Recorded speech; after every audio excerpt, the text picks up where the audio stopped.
Mark from the States, Mark from the States, it's Mark from the United States. Good morning, good afternoon, good evening, Mark from the States. How are we doing today? I am doing fantastic.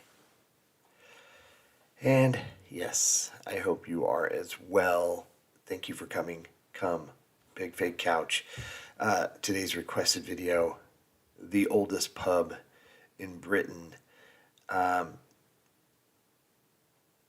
I've done a few videos on pubs, and some claim to be the oldest.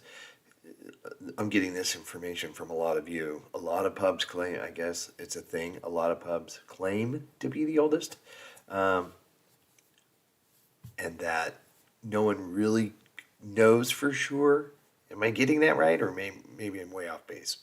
But this is a video requested that is claiming it's the oldest pub in Britain. Maybe they're just local. The oldest pub in London, the oldest pub here, the oldest pub in Yorkshire, whatever. You know, maybe that's what it is. It's all regional. But this is saying in Britain. Okay. So I'm, of course, looking forward to going to pubs when I go. I am pretty excited. So, yeah, I mean, I'm totally interested in this video because who knows? Maybe someday. So yeah, couch, me, you, let's do it. Please, before I go, start this video, go support the original content. It's very important that you do so. And hopefully if you haven't seen it, go watch it first, then come back and watch it with me. If you have watched it and come back, and you've come back to watch with me, having trouble talking this morning, thank you. Let's do it. Oldest pub in Britain. Oldest pub in Britain went into administration. Not sure if I know what that means. The Old Fighting Cocks, St. Albans. I know to say the Old Fighting Cocks. It took me a while to get. It's a habit that us Yanks will automatically just say ye. But I know from watching and learning, it's the Old Fighting Cocks, St. Albans. So into administration, does that mean like it's needs to be repaired, restored, maybe? It looks pretty worn down there. Open since, wow, it survived the plague and 2 world wars. Oh no. Oh gosh, that makes me so mad. You're kidding me. So is it not open anymore? The Old Fighting Cocks is historically formerly known as the oldest pub in the country. The first brick was laid in 793, but this is actually the oldest inhabited building in Europe, I believe. The first brick was laid here the year the Vikings invaded in Linslade, about an hour and a half drive up near Leicester. 2,000 years ago, the only bit of civilization in this country was a walled city about 200 yards from behind where you're sitting. Wow. And that was Verulamium. They had baths in there, they had the most amazing mosaics, they had running water, they had lavatory systems and all the rest of it. It was like modern day. Anywhere outside those walls, they were still chucking stones at each other. So in terms of history, you think of the cathedral, which is 250 yards that way. That's the oldest place of Christian worship in... I'm sorry to pause, but I just giggle because this is, this is where you live. Whether we're talking about the oldest pub or this church, whatever. You guys walk out and you could literally be this guy. If I'm sitting there talking to you in front of your house, you could say 200 yards this way, we have the oldest, pub here in town. It was, over this way, we have the oldest, chicken coop that was ever built. And then, 50 yards behind you is the first time man created the wheel, whatever. You know what I mean? I mean, the history of where you guys are is just... Our country. It was the first. It was never that big at the beginning. Obviously, it's been built over the years and the centuries, but this building was here before that. You can see the ruins of Rome. They ruled the world for 2,000 years, and all of it too, and it's just like rocks now, just ruins. If you don't change, you become like that. And they were like, ruled the world for years, more than anyone else ever. People don't expect to see a priest in a pub, and I'm often asked if I'm a real priest, and I normally say I'm either a real priest or a very disappointing strippogram, and luckily no one's actually tested that theory. I've been coming to this pub almost as long as Christo's been here. So before I was at St Saviour's, I was up the hill at the cathedral as sub-dean. So I'm guessing it's still open. So it just closed during COVID. Okay, I'm not as mad.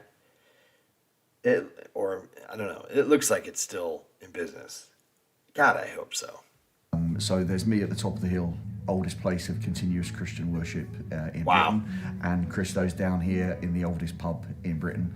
And so the two were destined to meet, really. Pubs are essentially about people. Whatever the bricks and mortar are, the beer's important, of course it is, but it's a place where people come together and people It's kind of like a church. relax and be themselves. It's where class and job and opportunity and position doesn't matter. It's a home for anybody. It's a public house. So you come in here, you get a welcome, all right, and you get a smile, and hopefully you get a beer. And you allow dogs? Yeah, dogs are more welcome than humans. Don't tell anyone. Don't tell. I've never barred a dog, ever.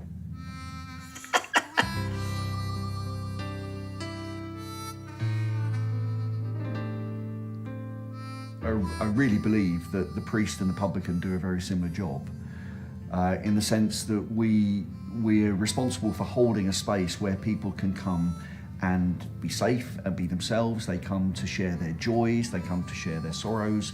You get every kind of bit of human life is there, and people are looked after. For so many people, coming to the pub is the nearest they've got to family. If there's no one else at home, the pub's where they come to see the people who notice when they're not there. So I think we do a very similar job. And of course, in communities, the pub and the church are often close together, and they're both the places where people gather. Some people come to church because the world around them is changing at a fantastic rate of knots. There's social change, there's economic change. Old houses are being flattened and new flats are being put up. Everything's different, and somehow they come to church because what they hope for is that it gives them a connection to something which is unchanging. And I think that this place does that as well. It's a place where if everything around you in life is changing, you can come here and it's the same as it was when you were here last. And I kind of feel the other side of that, because as a vicar you try and do new things, and you always find that people say, no, just leave it as it is. I write about beer and pubs. I edited the Good Beer Guide for many years, and I've written about 25 books on the subject of beer. So I've been drinking and writing about it for a very long time. Yeah. Is it fun, is it as fun as it sounds? It's actually very demanding. You can't drink too much because you've got to remain coherent, able to type and talk. Right. So I've managed to write about 25 books and edited 24 editions of the Good Beer Guide. And I've been very lucky. It's taken me all around the world. I've been to some of the great brewing nations. I love to come home because British beer is different to any other country. Pubs play a very important community role in this country. They hold the country together. If you take a pub out of a community, that community will wither and die. We're lucky in St Albans, we have 50 pubs, so we're not short of pubs, but each one is different. So everybody will have their favourite pub. And you'll come here because you like the choice of beer, you like the food, but most of all, you like the communal spirit. Yes. You can come here and you'll strike up a conversation with a perfect stranger, and he will become or she will become a friend for life. So originally, the building was a pigeon loft. So there's an octagon that you can see here with the wood around the side. The ceiling that you see here is actually fake. It's new addition. It's about 500-600 years old. Because before this used to be a hollow building right the way Brand to the new. roof. Outside there's a massive round dovecot. So the pigeons used to lay their eggs and live in the octagon, both on this level and the one above it. And it's a huge building if you took the ceiling out and you actually looked. So it started off feeding people. So essentially, if we were here at the beginning, we'd be sitting in a lot of pigeon shit. Thankfully, we've cleaned it since then. And you're lucky enough to be sitting here now 1,200 years later, and apparently the best it's ever been. So your timing's perfect. So does that mean it's good luck? Subway? Well, let's look at it that way. For me personally, probably not, but the last 10 years has made me feel lucky, you know. Come through to the old bit. This is the Priceless Bit, and we'll start here. This is a Jacobean box, about 150 years old. They think the chicken was the last living chicken that we had at the Fighting Cocks before it was abolished. Now, he would have lived here. He'd have had his family, he'd have had kids, there'd have been eggs for everybody and all the rest of it. Oh, my gosh. We think this was preserved to celebrate cockfighting finishing, and he would have been the last of the cockfighters that would have retired. I named him Dave. I love the Dave. beams. I love the fact that when you come in, you have to duck because centuries ago people were a lot shorter. I'm sure I will not have to duck. I think if you were 5 foot in those days, you were quite tall, actually. Now you have to duck to come in. You have to watch your feet, watch Born your head. in the wrong I time. love the great fireplace, which used to be a bread oven. This fireplace behind me is one of the spot on the floor is one of the oldest spots in the entire world that has been cursed more than any other spot, because everybody over all the centuries that poked that fire had banged their head. We can't make bread anymore. Oh, really, 'cause curse. Health and hygiene shame. But Wonderful. The flue used to be open up to the chimney, and they used to make bread. And then if we were allowed to do it, we would just have chef make a couple of bits of bread every day. We'd put it in there just so you can smell it. The history is quite amazing. I mean, apparently Oliver Cromwell came here and stayed here. Actually brought his horse into the pub. I know plenty of dog-friendly pubs. This is the only one that's horse-friendly. His men, his soldiers, were hiding in the trees in the park. And what they were going to do the next morning was go up into the town, into the market, I think it's the oldest charter market in the country, and it's still going, amazing, to take the sheriff's men. Well, he basically did that. So the sheriff went into town to try and drum up some men to fight Cromwell's gang that had come, but Cromwell had beaten him to it. St Albans was taken. It didn't work out too well for Cromwell because he had chopped his head off a few years later. This is, I love this bit, the bar. I don't need to talk to you about the bar. We know what you're supposed to do at a bar. And down here, we have the cockpit and where the old entrance used to be. It's not always been the Yale Fighting Cocks. That came about 150 years ago when cockfighting was abolished. So people used to walk into here, into the pub this way, and it was just the Dovecot that we walked into there. And this is where the cockfighting would have happened, or happened. That's so And cool. on a Sunday after church, they'd be coming down from the church, and normal people every day. After and church. there'd be That's cockfighting. classic. It was normal for hundreds and hundreds of years. So wild. It was changed from the fishermen at that point, because of the river out the front, to the Ye Olde Fighting Cocks to celebrate the fact that cockfighting was abolished. And we've kept the name, and we're still going to celebrate that today. It's right in the historic heart of St Albans. In fact, it's in the historic heart of what used to be Roman Verulamium. And this place is so old, you can't believe it. One of the oldest cities in the country. You know, the Romans came here, the Saxons came here, and it's just been evolving over the centuries. There was a lot of things that were saved, like the walkway through past the pub, which is the Pedestrian Highway to the city centre. It's like 10,000 people use it. We've got some of the oldest streets in the country, and they look the same. It says There's ancient photographs, and you can take another picture, and they look identical from before. The shop signs change. You know, the cars are different in the photo. If there are cars, there's horse and carts in some. So it's progressed, but St Albans is still very quaint. A lot of people that come here come back, and there's very few places like it. So it's a bit special. It's more than just coming to a pub, it's coming to part of the history and the culture of this country. That there's families over the other side taking pictures, there's people that are always taking pictures of the front. And look, you can't help it. People come here on their dream holidays. We had one example, an American couple. We've been on our dream 3-month holiday and we hit England yesterday. Today we did the House of Parliament and your pub. Tomorrow and it's like House of Parliament, Westminster, then our pub, and that was their dream day, and this was part of it. That's cool. That's me. Totally. Totally. That's awesome. From Colorado.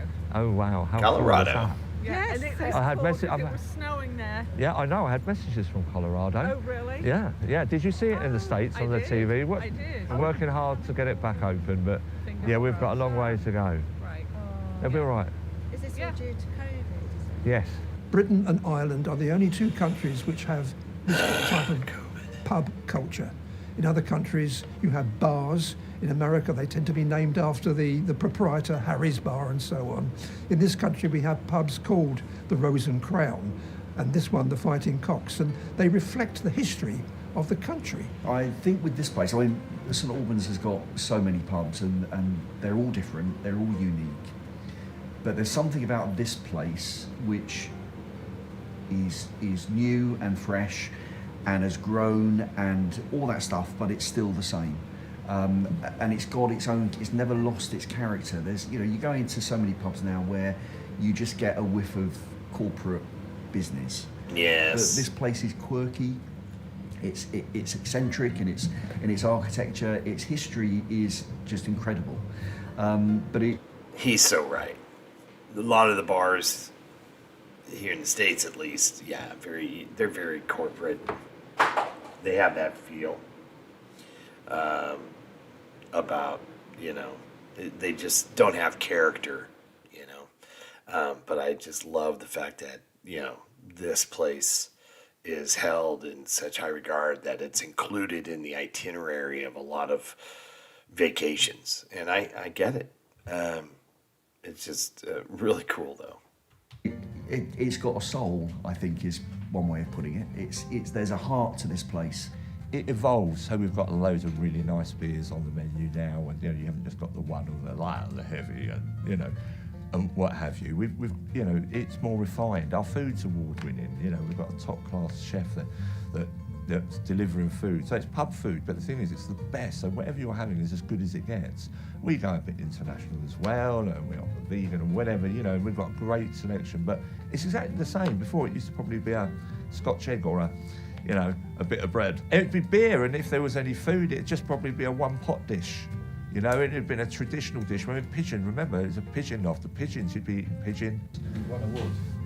Yeah, we have all sorts of things. Best pub in various different places, whether it be locally, regionally.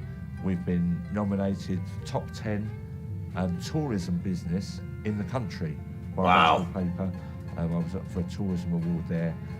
And it made a lot of difference. We made a difference to the numbers of tourism visitors to St Albans. Is it difficult running a pub? Not if you love it, no. Years ago, before Christo, the Not if pub you didn't love it. actually have a very good reputation for its beer or its food, and he has transformed that. What he has changed is both the welcome and the food and the drink. I've had lunch here with the editor of the food programme on BBC, and no, she's very, very picky. Very, very good food. And he transformed the beer. Fantastic range of beer. We sell stuff, don't we? To survive, you have to sell booze and you have to sell food. Just because our doors were open at various different points, we weren't open for business. We made the statement, I can no longer meet financial obligations. I've known Christo for a long time, so we had a conversation sort of on the quiet a while ago, and it was on the horizon as this could happen. Oh no. And it was just one of those things you hear. It's almost, you hear someone getting their diagnosis of some kind of awful illness, and there's nothing to say. Oh no.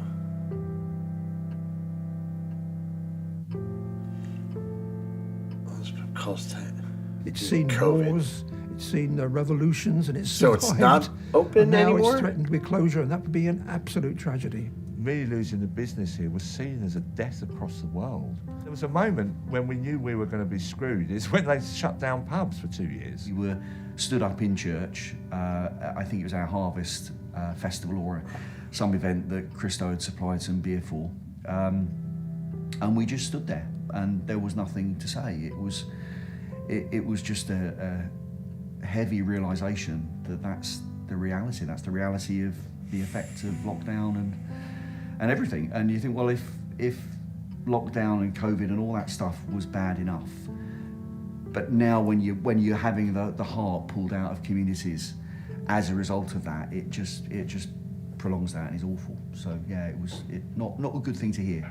And of course, since then, every time it's come up, it's the hope that something will turn it around, and So maybe it's some kind of miracle, for want of a better word. I mean, I knew that there'd been problems for a couple of years facing all pubs in this country, not just the Fighting Cocks. But obviously I was terribly shocked and alarmed to hear that it got into administration. This place What will does that survive. mean? It can't possibly go out of business because were apart from being unable to- extremely Oh, successful gosh. before the pandemic, it's so historically important that this listed building could not possibly be closed down. It's got to survive. I was just a custodian, and while it was with me, apparently it was the best it was in 1,200 years, so...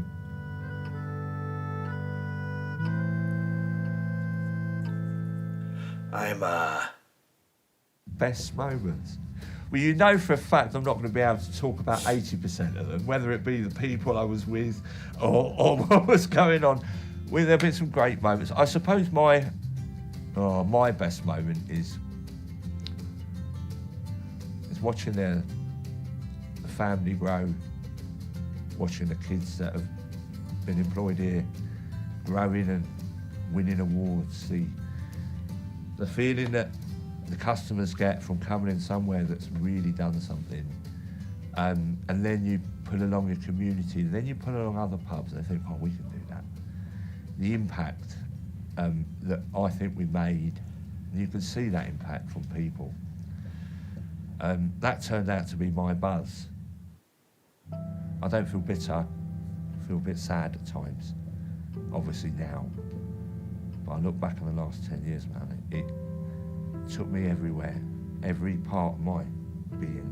Joy, pain, stress, physical agony, health, everything. But I wouldn't change a bit of it because it's made me what I am now, and I've got the best experience to take that forward. I lost it when I phoned the brewery to tell them that it was over. That was toughy. I should have lost it 12 years ago. I wasn't well, right? I've been waking up every morning from there, whether I'm a hangover or not, waking up in the morning going, yes! Oh, lucky am I, man. How lucky am I? It was derelict not long before I bought it. The guy that I got it off hadn't had it long, hadn't done much with it, and there was an idiot me, I'm going to make it one of the best pubs in the country. Well, I sort of did. We did. The team did. What gives us strength and assurance is the fact that when we walk through the doors, this place is how it is always, and that tells us that beyond us, there's something which is solid, dependable, that we can have faith in and rest in. And I think this pub does exactly the same. It's got to be saved for future generations to enjoy. Yeah. Moe's Pub remains closed. Search for a buyer continues. Oh, gosh darn it. Wow, that was a great film.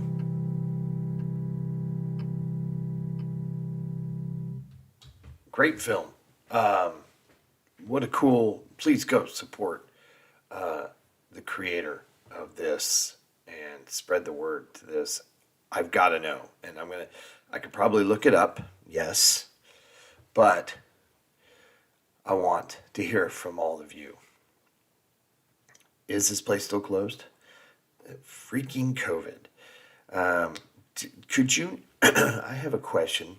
I know a lot of the pubs were allowed to stay open here, at least in my area, and I know a lot of places. At first, yes, they closed them, like everything was shut down for whatever. But after a month, I think they started allowing people to open up, but you had to be outside, outdoor dining, which then essentially transformed my whole town because they closed the main street where all the pub, restaurants, and bars were, and allowed them to expand their restaurant out into the street with tables and stuff. And it was just a temporary thing to close down Main Street to car traffic. And now they've made it permanent because it was such a success of drawing people there to allow them to walk down the streets, and the restaurants and bars could have their establishments pushed out into the street to add more outdoor dining, which would so a byproduct of them closing everything and then allowing them to open up with outdoor dining, created this whole new attraction, if you will, and has generated a lot more money for a lot of those Main Street downtown businesses. And it's not, the businesses down there aren't like corporate businesses. Yeah, there's a corporate movie theater, of a chain of theaters. But the restaurants, the bars, they're all kind of individually, locally owned, and it's wonderful. And it's transformed that whole, not that we didn't before, but we absolutely enjoy going down there. Maybe I'll get video of it one day. But is this place still closed? So yeah, that's my question. Is this place still closed?